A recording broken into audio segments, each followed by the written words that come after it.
नमस्कार दोस्तों, ई कचरा या इलेक्ट्रॉनिक वेस्ट आज विश्व की एक बहुत बड़ी चुनौती है।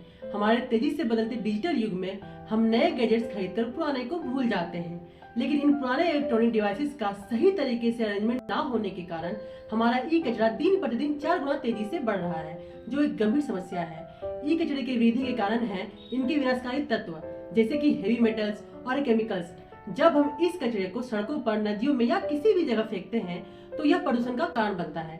इससे न केवल पर्यावरण को नुकसान होता है बल्कि हमारे स्वास्थ्य पर भी बुरा असर पड़ता है। तो चलिए आज के इस वीडियो में हम जानते हैं इसी ई वेस्ट से जुड़े कुछ महत्वपूर्ण फैक्ट्स और इसके निपटान के क्या क्या उपाय किए जा सकते हैं। इलेक्ट्रॉनिक प्रोडक्ट्स जीवन में आसानी दिलाने के साथ साथ गंभीर समस्या का कारण भी बन रहे हैं। भारत जैसे देश में इन उत्पादों के रीयूज या रिसाइकिल की सुविधा नहीं होने तथा हर महीने प्रोडक्ट्स की न्यू वर्जन बाजार में आने के कारण इलेक्ट्रॉनिक कबाड़ भी तेजी से बढ़ रहा है। इसी इलेक्ट्रॉनिक कबाड़ को ई कचरा कहते हैं। इसे ई वेस्ट, ई स्क्रैप या इलेक्ट्रॉनिक कचरा भी कहा जाता है। यह उन बेकार इलेक्ट्रिक और इलेक्ट्रॉनिक उपकरणों को संदर्भित करता है जो अपने उपयोगी जीवन के अंत तक पहुंच चुके हैं या जिनकी अब आवश्यकता नहीं रही है।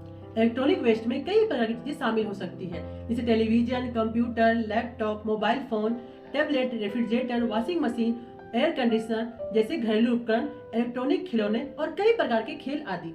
2023 में इलेक्ट्रॉनिक कचरे का वैश्विक उत्पादन अब तक के उच्चतम स्तर पर पहुंच गया है। तेजी से बढ़ती टेक्नोलॉजिकल प्रोग्रेस, नए उपकरणों के लिए कंज्यूमर की ज्यादा से ज्यादा डिमांड और प्रोडक्ट की शॉर्ट लाइफ साइकिल ने इस कचरे में वृद्धि कर दी। इलेक्ट्रॉनिक कचरा प्रबंधन पर एसोचैम EYE की रिपोर्ट के अनुसार अनुमान है कि भारत ने वर्ष 2021 में 5 मिलियन टन ई कचरा उत्पन्न किया है, जो केवल चीन और संयुक्त राज्य अमेरिका से कम है। ऐसे में इलेक्ट्रॉनिक वेस्ट मैनेजमेंट और इलेक्ट्रॉनिक वेस्ट रिसाइकिलिंग पहले से कहीं अधिक महत्वपूर्ण हो गया है, क्योंकि दुनिया भर के देश बढ़ती समस्या से निपटने के लिए संघर्ष कर रहे हैं। अतः जरूरी है कि इस समस्या से निपटने के लिए विश्व के सभी देशों को अंतर्राष्ट्रीय स्तर पर मिलकर ठोस कदम उठाना होगा। यूरोपीय संघ ने वर्ष 2024 के मध्य तक सभी उपकरणों के लिए USB-C पोर्टल को मानक स्तर पर लाने हेतु आदेश दिया है, जिसमें एप्पल का आईफोन भी शामिल है, जो वर्तमान में अपने स्वयं के मानक का उपयोग करता है। नए नियम के तहत यूरोपीय ब्लॉक उपभोक्ताओं को अब हर बार नया मोबाइल खरीदने पर अलग अलग चार्जिंग डिवाइस और केबल की आवश्यकता नहीं होगी।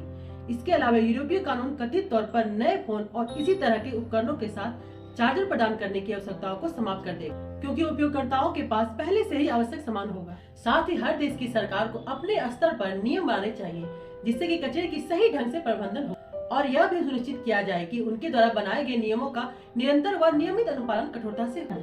हाउस होल्ड और कमर्शियल यूनिट से कचरे को अलग करने, प्रोसेसिंग और डिस्पोजल के लिए भारत का पहला ई कचरा क्लिनिक भोपाल, मध्य प्रदेश में स्थापित किया गया है। इस समस्या का समाधान हम अपने व्यवहार में बदलाव लाकर भी कर सकते हैं। गैर जरूरी इलेक्ट्रॉनिक सामानों को ज्यादा न खरीदें, नए वर्जन के पीछे ना भागें। इसके अलावा हमें अवेयरनेस बढ़ानी चाहिए, लोगों को समझाएं कि ई कचरा का प्रबंधन क्यों जरूरी है और कैसे वह इसमें योगदान दे सकते हैं। हम सभी मिलकर इस समस्या का समाधान निकाल सकते हैं ताकि हमारा आने वाला कल एक स्वच्छ और स्वास्थ्य भरा हो। शुक्रिया मित्रों।